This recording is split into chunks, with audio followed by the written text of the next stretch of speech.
This is the last episode of Tips on the Top Floor, well, for the year, and it's entirely about gear. I'll answer listener questions and talk about the products that I found really useful in 2017. This is Tips from the Top Floor, episode 804 for Christmas Day 2017. Tips from the top floor, tips from the top, alright, from the top floor. Hey and welcome, this is Chris Marquardt. You're listening to Tips from the Top Floor, the longest running photography show on the planet. Episode 804, last episode for 2017. Yep, I'll take a week off next week. I'll spend the time between Christmas and New Year's with a whole bunch of geeks, 15,000 geeks and nerds in Leipzig, Germany at the Chaos Communication Congress. It's a yearly activity for me now, and what an amazing bunch of people. So I'll go on a deep dive there for a week. Here's the gear show that I hinted to a while ago, and I will answer some questions from you guys here. I'll give you a list of shopping tips with some of the gadgets that I either own or that impressed me in 2017. And I admit it's probably a bit late for Christmas, but hey, the holidays are when you decide they are, right? And this is, by the way, what we do here. We all moved our family visits to early in the year, January, February maybe. And that's when we give the presents. So, yeah, we just moved it somewhere else. One more thing, I have been on another show. If you want to hear me talk about a few other things, I've been guest on the Sunny 16 podcast. The episode is, let me see, Tips from the Cheap Seats with Chris Marquardt, episode 80 of the Sunny 16 podcast. Definitely worth checking out. It is hosted by my co-host on the future of photography, Aid Stark. So that's definitely worth checking out. But hey, without further ado, let's get into the questions. Hi, Chris. It's Wayne Attridge. I've got a question for you. Actually, two questions. They're both about Luminar. The first one is whether or not it's as good a program as Lightroom. Secondly, would we be able to import our directories straight from Lightroom into Luminar and use it as a standalone program? Hey Wayne, haven't seen or heard you in a while. Thanks for the question. Okay, your questions are about Luminar. Is it as good as Lightroom? And does it directly import directories from Lightroom? Well, is it as good? It's hard to answer because that entirely depends on what you need and if the software gives that to you. And I did not do a feature comparison. So as far as I know, they are planning for a version to more directly compete with Lightroom.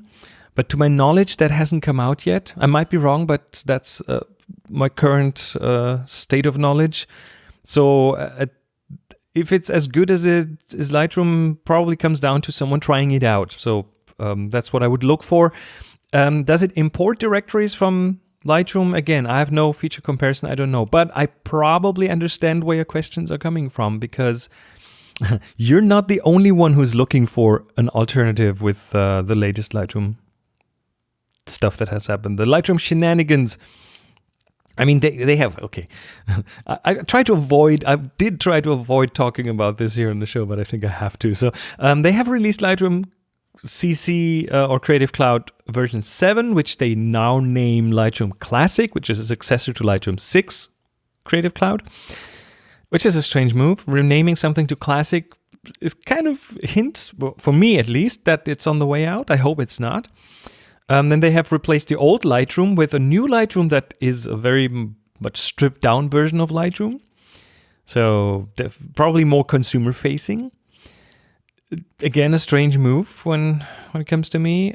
So they haven't made their professional users happy. Let's put it this way. They have just now announced that the latest version of Lightroom is the latest box version, or the last box version, which means it's only subscriptions from here on out. And that doesn't sit right with a lot of folks. So there are many photographers who are looking for an alternative to Lightroom, and I can't blame them. I personally am not among those just yet.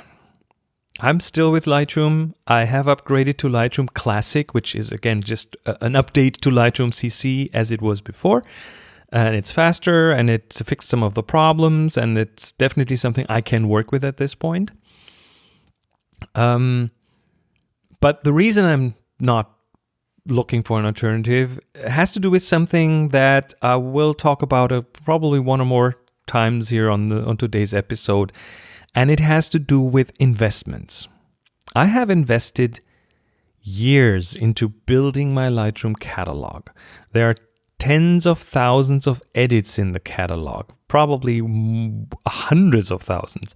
It is all non-destructive, which means I have all the steps of the edits, so I can go back as far as I want.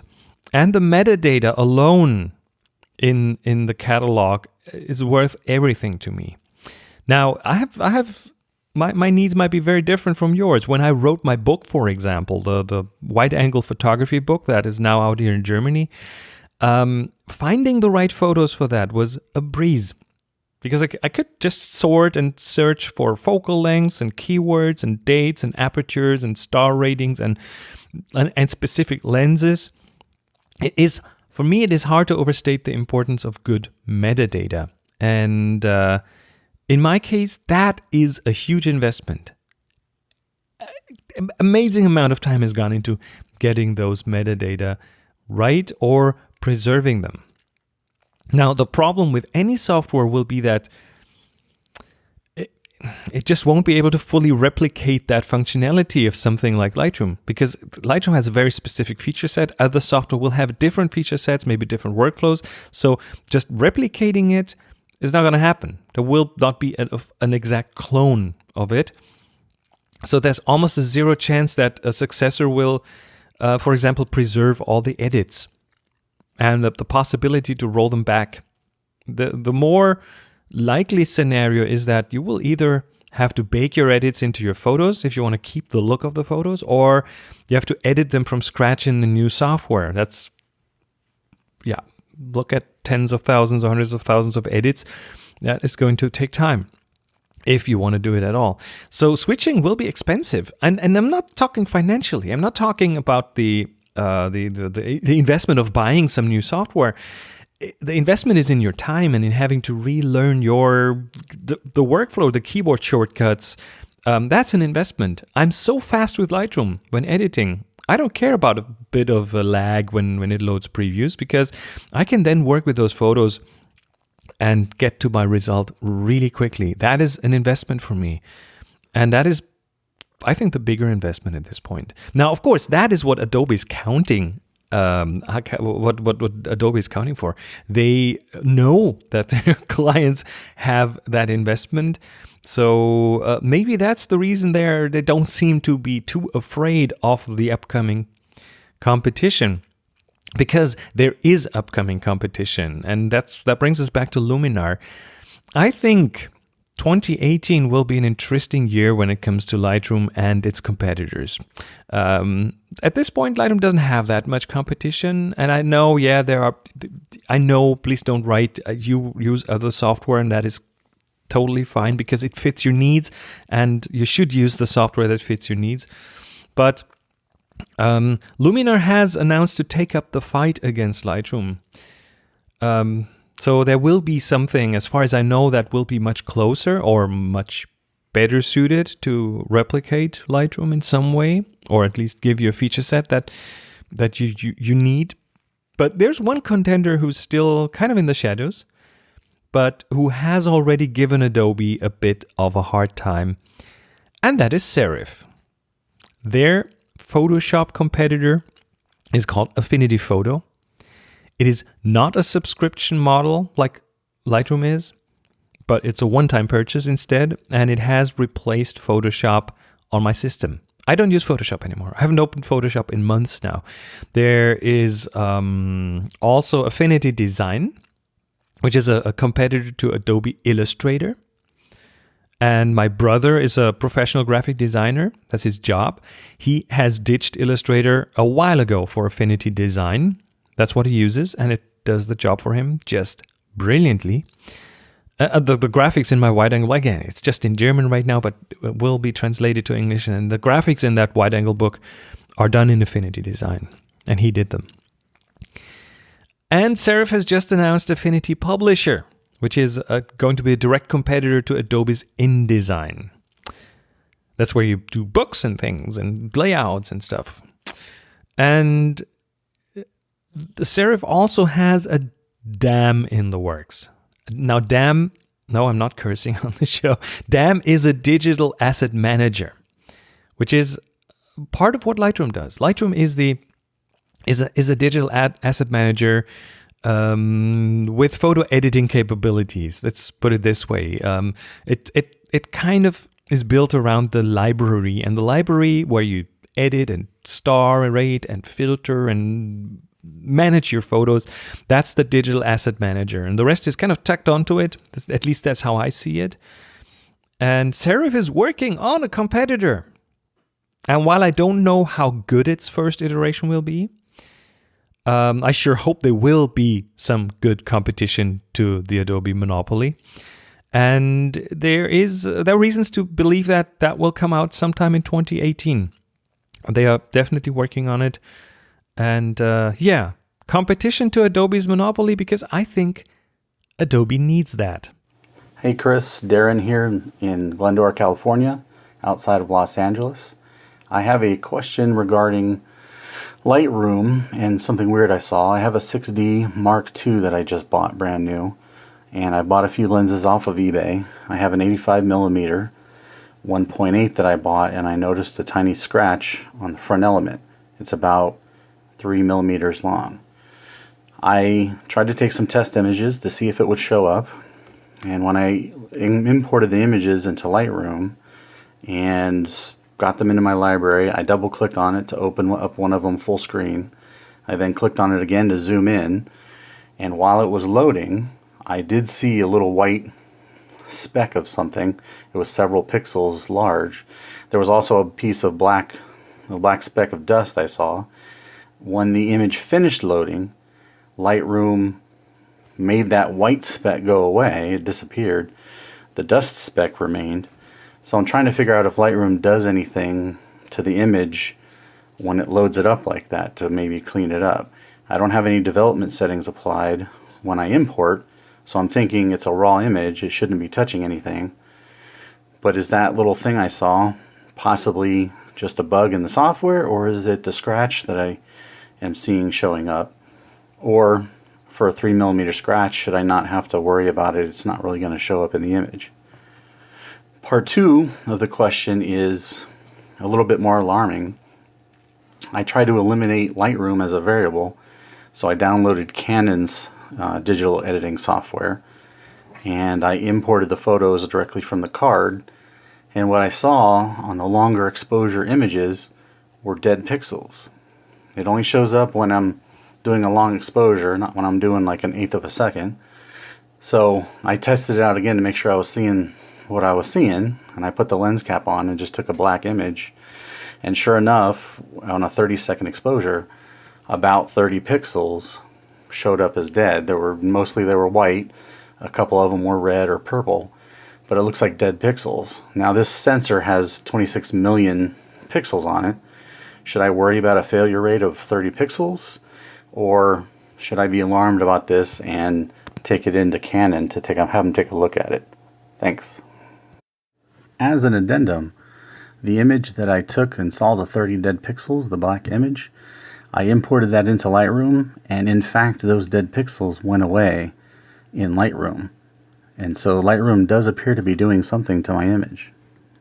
Hey Darren, let's see. So you okay? Two things. Let's try to get this to take this question apart into its main components. First, you worry about the scratch on the front lens, and I don't think you really have to worry about that. I've shot with a big scratch on a 80 to 200 millimeter lens for half a year without it showing in any of the photos. There is an excellent article. I've frequently referred to that here in the show, and I'll do it again, by lensrentals.com, who rent out a lot of lenses and who often get lenses back with scratches. Here is an article about front element scratches. Definitely worth a read. Go read it, and that will certainly put you at ease when it comes to the scratch on the lens. But secondly, the dead pixels or hot pixels that you're seeing are probably real. They are probably on your camera sensor. And let me try to put you at ease about that as well, because it is not really a bad thing. So first of all, why do they happen? Well, let's define what a dead pixel and a hot pixel is. A dead pixel is a pixel that is always black. You can shoot the brightest thing and that one pixel will be black. So it's dead. And then there are hot pixels, and hot pixels are pixels that are always on. So they are always bright. And as you have red, green, and blue pixels on your camera, those will typically show as red, green, or blue bright pixels. If you zoom in all the way into your 45 million pixels. Why do they happen? Well, it has to do with, first of all, it's a chip, and chips have errors during the production. That is a very normal thing. A 6D Mark II, the camera that you use, is a full frame camera, so it has a lot of space. The sensor occupies a lot of space, and if there's an issue on the sensor during the production, it doesn't mean that they always throw them away, but they might have some software inside the camera to map those out. So there will be hot or dead pixels on almost any sensor that comes from the production line, and then they will map them out. They will pretty much tell the software, look, at this coordinate on the sensor, there's a hot pixel. Use the neighboring one. Just duplicate it, and then as you have 45 million of them, or 20 million, or 30, I don't know, it doesn't really show. You won't notice. That's one way for the camera manufacturers to handle that. That's one of the ways they happen during production. Another way they happen is after the fact, because, it's a chip. The sensor is a chip, and some of that might be aging, maybe, or it might be subject to a little explosion. A tiny little explosion caused by a high energy particle, because high energy particles are everywhere. They bombard us everywhere. Now, they do not bombard us as badly here on Earth, but if you get on an airplane, you will be up in the air, and there will not be that much atmosphere above you to protect you from those high energy particles. So they will bombard you. Well, not quite bombard you, but there is an added risk from the radiation if you fly a lot. That's just a given. And there are places where you can read up on how much that is, and I think it's like something. I'm not a medical professional, but I think it's like 1 X-ray a year or something that you will get from a certain amount of flights.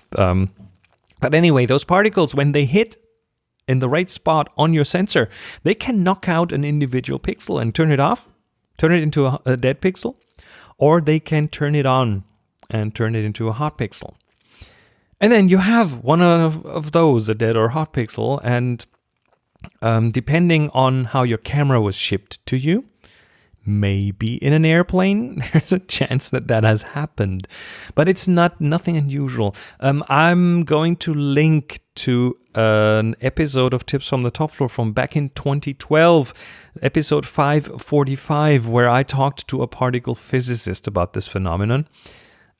He worked on the Large Hadron Collider, and they have big sensors in there that are pretty much very similar to camera sensors, and they deal with that all the time. You can directly go to it in your browser if you want to, tfttf.com/545. Now, okay, 3 facts. First, every camera has them. Hot pixels, dead pixel are a fact of camera sensors. Second, some cameras have more than others. My 9-year-old 5D Mark II, within those 9 years, I took it on countless flights. It ended up having, I'm only guessing, I didn't count them, but I'm guessing a couple of thousand hot pixels and probably as many dead pixels, but I didn't see those because they were black. And third, are they a problem? No, they're not. Because as you noticed, Lightroom fixes them. Yep, that's what software does. Other software too, by the way. Because it's really easy for the software. What Lightroom will do is when it looks through the photo, it looks for freestanding pixels that are either entirely black or entirely white.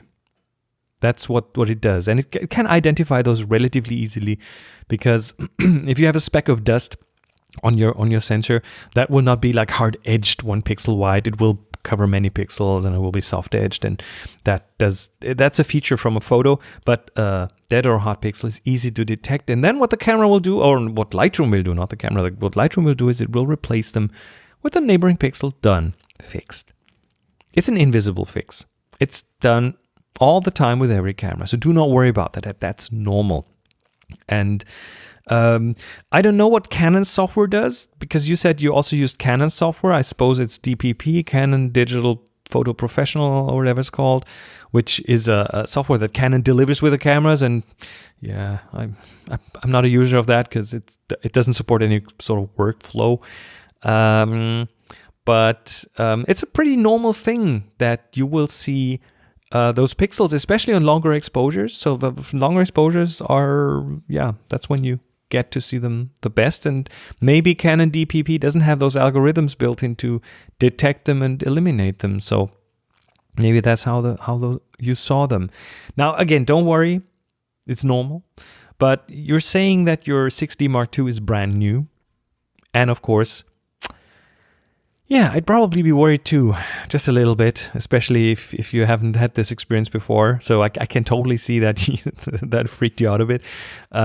So you could try bringing it in or sending it in. Maybe talk to Canon service on the phone first and ask them about it.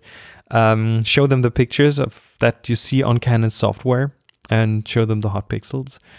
I don't know if they have a limit over which they will replace a camera, but again, I wouldn't worry too much about it. I actually personally wouldn't do anything about it, because if you just take a flight or two on an airplane with the camera, you will get hot pixels anyway.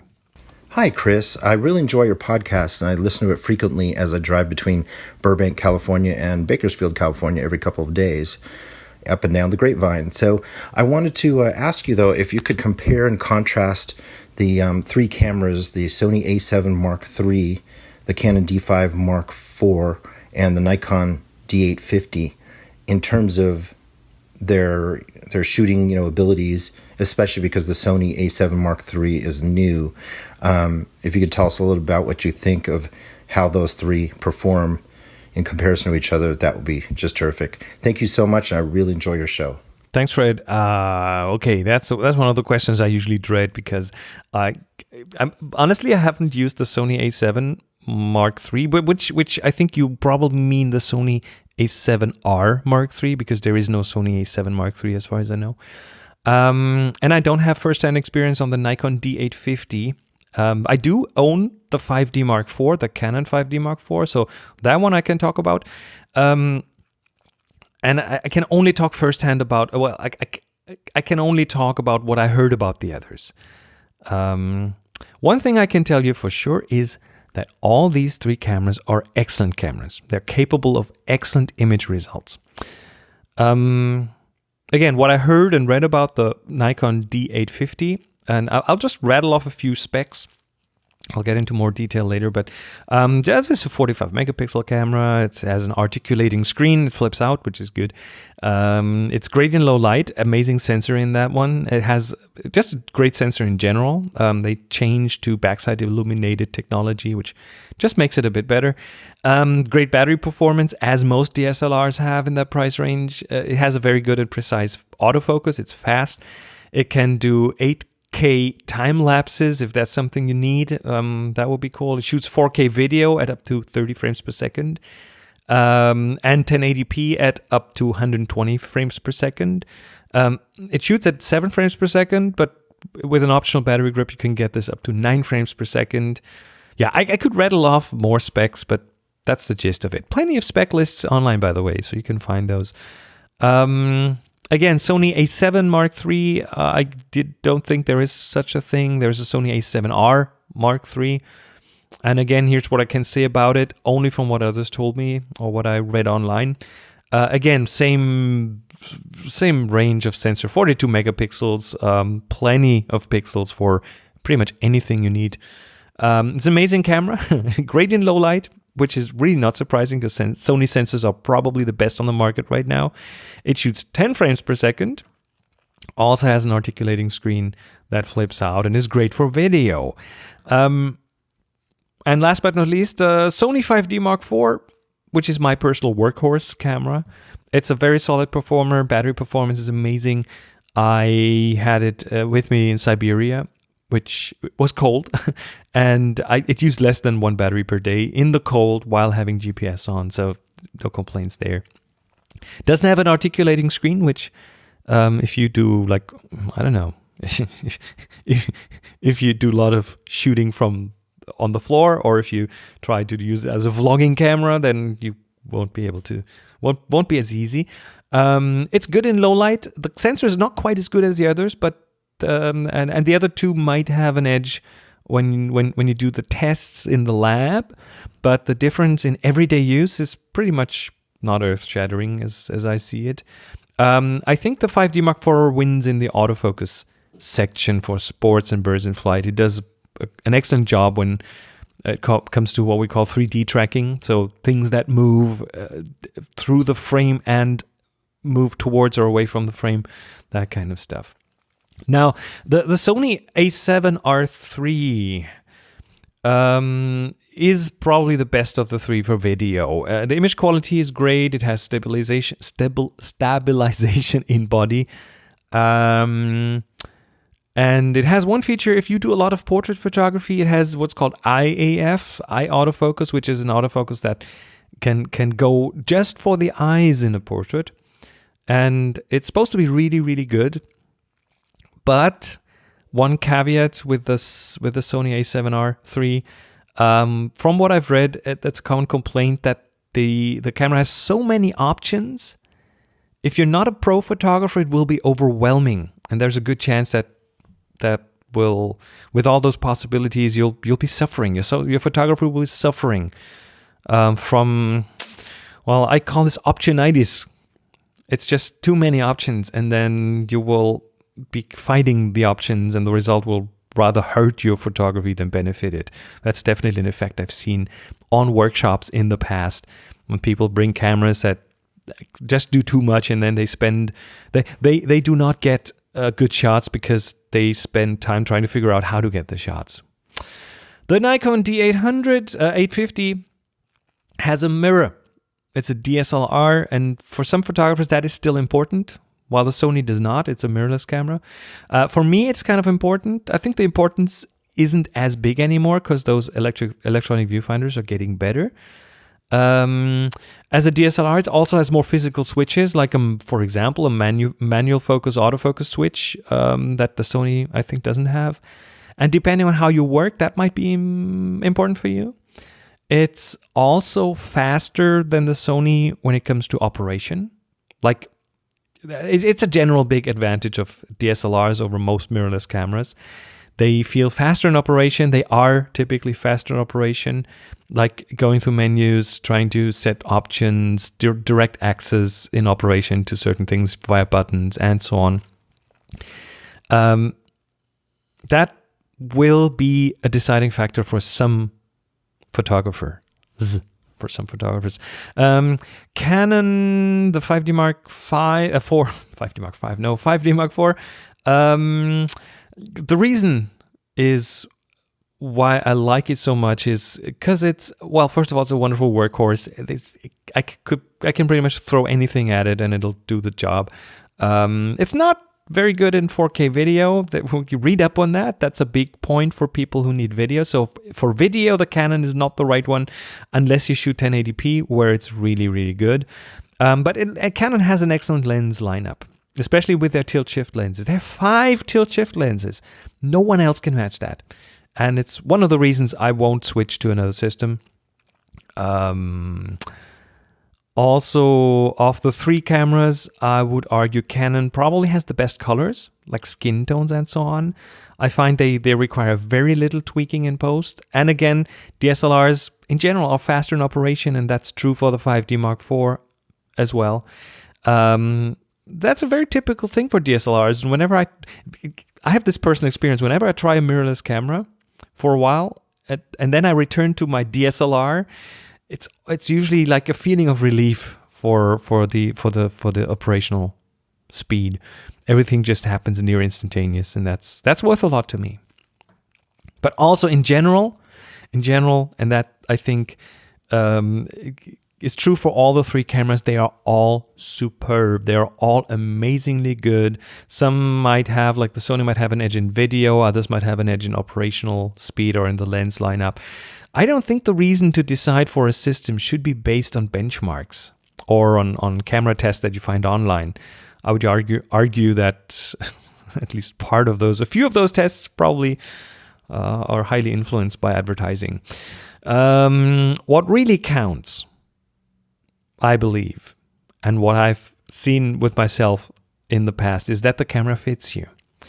Is that it fits in your hand, that you like working with it. Image quality will be very similar for all those three cameras. All three are very much high up the scale within a very narrow band. They perform within a very narrow band. And a camera is a tool. If you want to take good photos with a camera, you will need how to use the tool. You will need to know the tool. If that lion does a somersault, you don't want to have to spend the time to figure out how your camera works. You want to be ready to take that shot. Let me try a general conclusion on this comparison.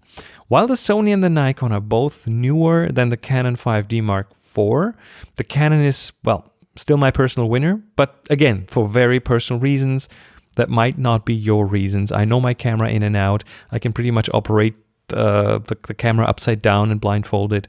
There are weeks of customization in my cameras and months, if not years, of training to get all those features into muscle memory. That is an investment. It gives me the edge and allows me to capture that lion doing a somersault. Switching to a different system would kill that investment like that. I'd have to relearn everything, and that's months, if not years, of work, and my photography would clearly suffer from that. Definitely would. There's also another investment, and that's your lenses or your infrastructure around the camera, your accessories. Again, a very personal reason. And for me, that's especially true with the tilt-shift lenses. That range is second to none. No other manufacturer has that. Not in the number of lenses, not in the quality when it comes to the tilt-shift.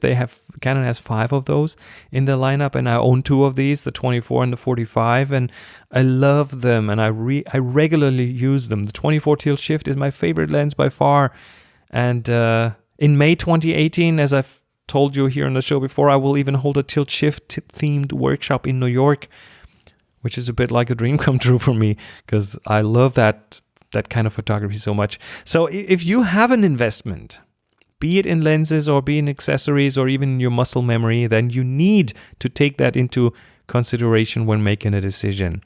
If you come in fresh, without any ballast, hey, then go and rent the cameras, spend a weekend with them, and this way find out if they fit your needs. Any of them is capable of excellent results. The margins between them are small and often only in one or 2 areas. So familiarize yourself with them and let your gut help you make the decision.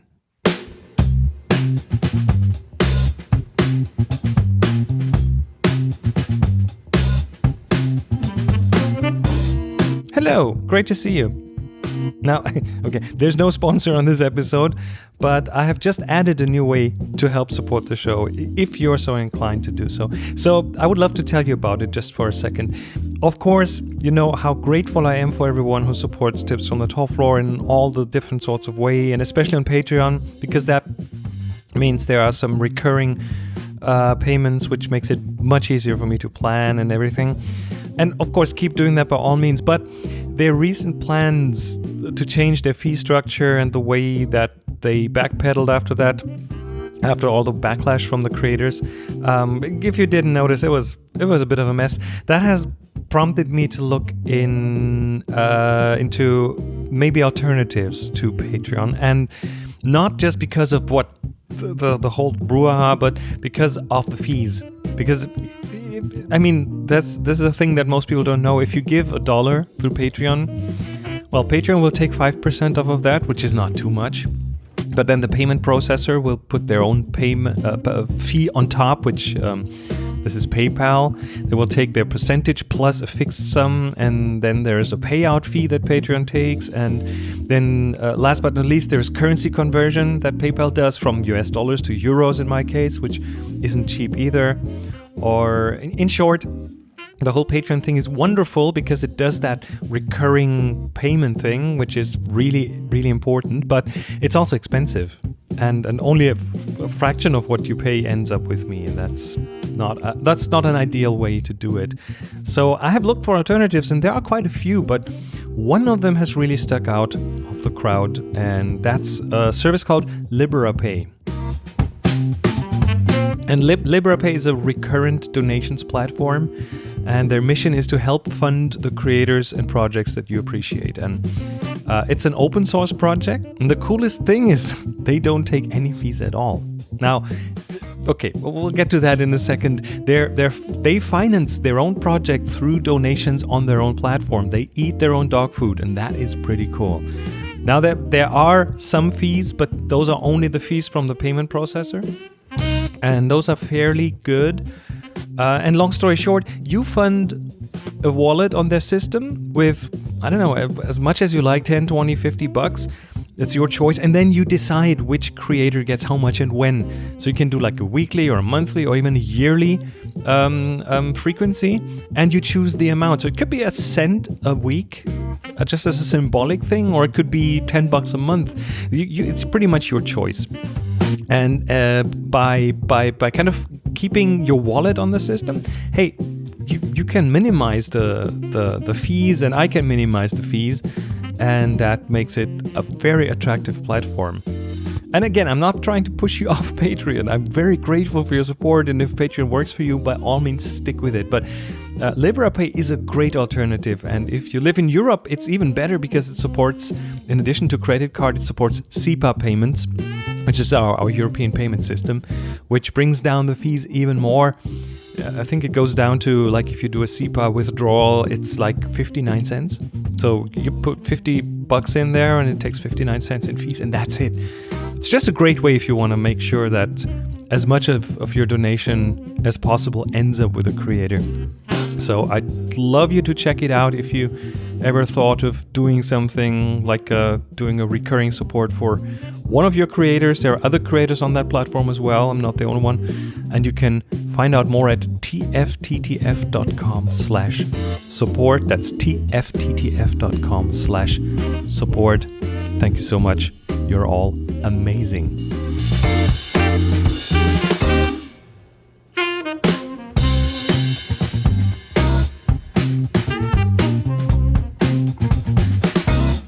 Okay, here is a short list of products that have either impressed me in 2017 or that I even own. And they range from $16 to $210. And they might be a good thing to keep in the back of your mind, either for yourself or for the photo nerd in your life.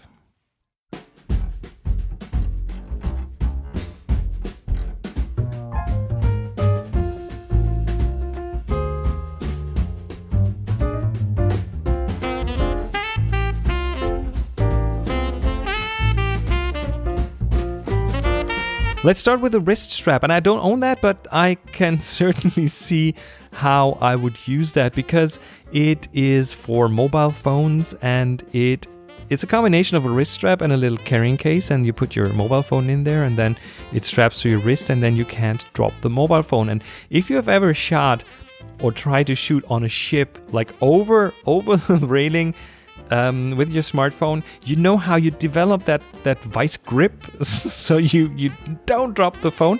Well, I've seen a phone drop not too long ago into the water and disappear with its screen on, disappear into the depths of a lake, and that wasn't funny, and it couldn't be recovered. And yeah, that thing will take care of it. It's called the Wander by Black Rapid Wander, Wander. Again, it's like $15 to $20, somewhere in that range. If you shoot on ships with your smartphone, or anywhere else where you are afraid to drop it, that's a good investment.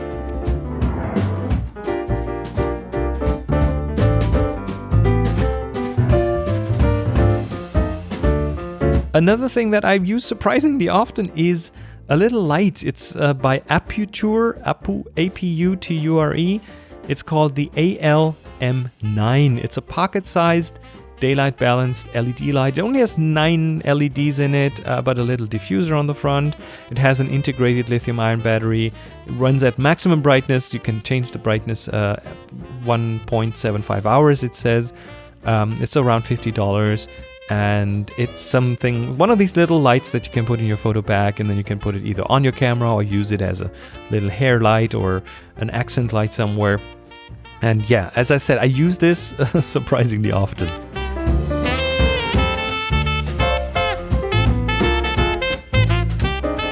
The next one is a slider. If you do videography, you will know that a little sideways motion on a little smooth, that's important, smooth sideways motion will help your production value go up. It will just look that much nicer if you have that little parallax shift in a short piece of video. And that's what sliders are used for. Now, sliders come in different kinds and sizes, and there are gliders, and there are sliders that use ball bearings and wheels and things, and those are typically the better ones. They are typically smoother. I'm not talking about motorized sliders here, just a regular little short slider, 14 inches. It's called the Rat Rig, as in R-A-T-R-I-G. 14-inch single rail V slider. Normally those things go for several $100. This one is under $100, and it is one that uses wheels and ball bearings, and it's lightweight. It fits in a photo bag. You can put it on a tripod. You can buy accessories for it, such as feet to put it on the ground, or a motor kit to run it motorized. But the base version of that is what I use. It's 14 inches. Doesn't sound too long for a slider, but hey, you'd be surprised how much you can get out of this. So that comes in at less than $100. The Rat Rig 14-inch single rail V slider.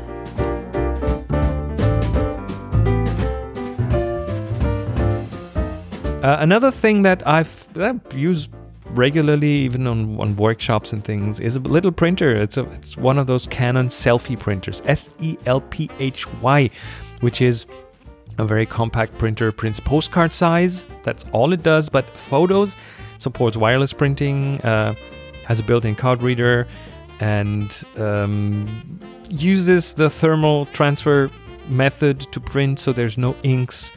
You always have the right amount of supplies with it.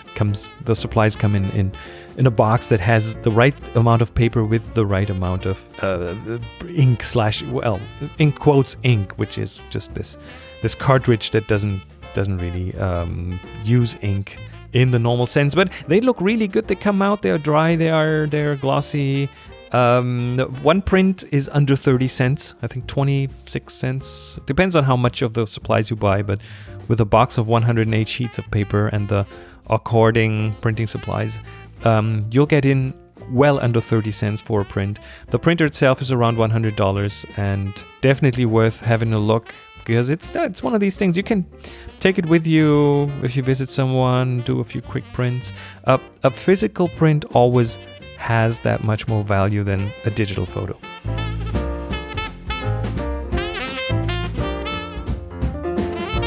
And then last but not least, in Bhutan, one of the other photographers who came with us, he had a Fujifilm Instax Square SQ10 camera. Now, Fujifilm Instax, it's the little Polaroid style photos that you get out of a camera, and then takes a minute for the picture to materialize in front of your eyes. And it's fairly old technology, but they have had a huge resurgence and a lot of interest. Instax has been a major cash cow for Fujifilm. I think this is their biggest selling product for now, for at least the second or probably the third year in a row. Now that camera is a bit different than the other Instax cameras because it is a digital Instax. It shoots digital photos. I don't think the resolution is super high, but it's plenty good for these little photos. And it's what they call a hybrid instant camera. So it's a digital camera and it has a Instax printer built in. So you can still do the same. You take a picture and you get a print out of it, or an Instax photo out of it that you can hand off to someone, which Olaf did, the participant who had it. I can remember that one scene where we were out on a field, just looking, kind of interacting with some people who were harvesting rice on the fields, and there were like 4 or 5 of them, and they had a lot of fun with us. And one of the group actually went in and helped them to like see how it is, what it actually means to harvest rice, and they were so happy to let them help. And then Olaf took a photo of them, and a minute later or half a minute later he handed them their photo right there at that moment, and you should have seen the smiles. It was just amazing. But as it is a digital camera, you can edit the photos you can like apply filter if you want to on the display before you print it, and of course after you shot the photo you still have the photo. So that's a special thing about it. You take the photo, but you keep the photo while giving it away to someone else in a physical form, and that is slightly above $200, the Fujifilm Instax Square SQ10. So that's my little shopping recommendations. Again, probably a bit late for Christmas, but hey, do a second Christmas in January. Just give something to a loved one, someone who's into photography, and you might make them happy.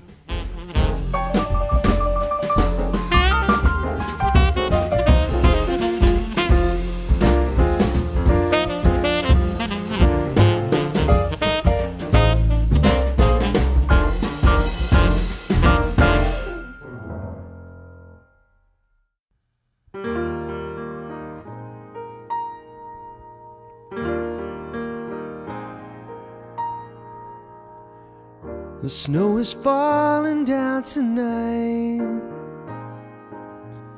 A carol's ringing through the night this Christmas. The choir. All right, it's time to say thanks. Like, my little personal Thanksgiving here.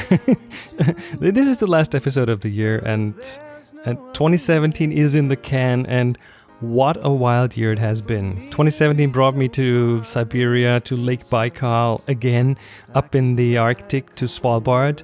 I've held a workshop in Vienna, did several film photography workshops here together with Monica, went back to Norway, to Lofoten, did a film photography workshop in Berlin, went to Bhutan and managed to finish the wide-angle book. The wide-angle book is in the can. Well, okay.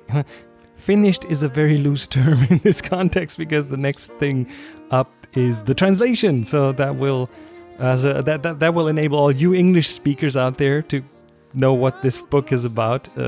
It's getting good feedback. So there's more work. I just noticed writing a book is probably the gift that keeps on giving. Even I'm not complaining. Hey, this is just so amazing. 2017 has also marked the start of 2 new podcasts, Curiously Polar and The Future of Photography, which are 2 projects that I'm very happy about, very proud of, because I found really good people to do them with. And well, actually there's a third podcast just a short while ago. I started a tiny little podcast that is a bit on the side, and I didn't really publicize it a lot. And but you can find this in your podcast client. It's called Chris It Is. Yeah, very inventive title. Chris It Is, and it's my some bite-sized musings about photography, short little bite-sized stuff for in between. Check it out if you like it. Anyway, what a crazy year, and that year wouldn't have been possible without your help. You are the ones who made this possible, and you should be the ones I thank you for. Without you listening to the shows, this wouldn't have been possible. Without your feedback, this wouldn't have been possible. Without you sending in your questions to voice@tfttf.com. This is one of the things that really shaped this show, the feedback, the users, the listeners hearing other listeners really changes the entire dynamics of the show. And of course, also without so many of you coming to the photo tours and the workshops, this wouldn't have been possible. Without you sharing and supporting the show in other ways, I couldn't have done this. Without you amazing Patreon supporters and maybe some LiberaPay supporters in the future. You know, I don't know. It's humbling. It's a very humbling experience, and sometimes It's hard to find a good term for it, but sometimes I call that my insurance, you know? It's like my insurance to not have to go work for someone else, to be my own boss. And your support gives me the freedom to make these shows, to see so many amazing places, to meet so many amazing people, to share my photos, to take those photos in the first place, to write books, to make so many new friends. I don't even know where to start to thank you. It's hard to express this in words. My gratitude is just, I'm speechless. Anyway, thank you.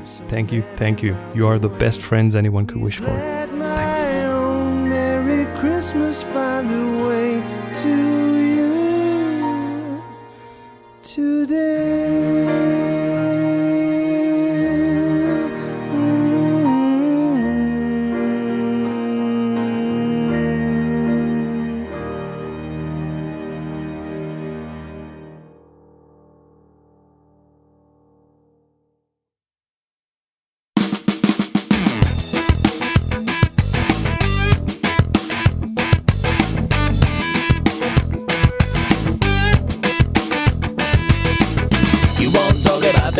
And that's finally it. Episode 804, the last episode of 2017. Thanks again for keeping the show in your listening queue. It means a lot.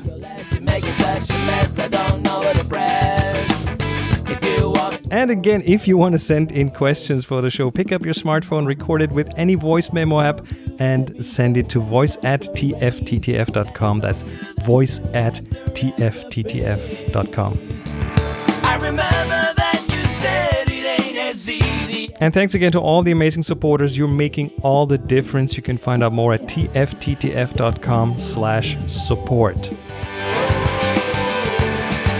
Music for the show by Jeff Smith, silent partner Ease Jammy Jams, and Hans-Peter Gagerud. Publishing and Slack challenges by Release Pixie, Matt, Restator Armstead, and Slack invitations by Chief Invitation Officer CIO Russ. And a huge thank you, of course, to you both. Give him a hand. You guys are amazing. I remember. My name is Chris Marquardt. Follow me on Facebook and on Twitter at Chris Marquardt, Chris MarQuardt. And of course, go out, take amazing photos. Be nice to each other. And happy shooting.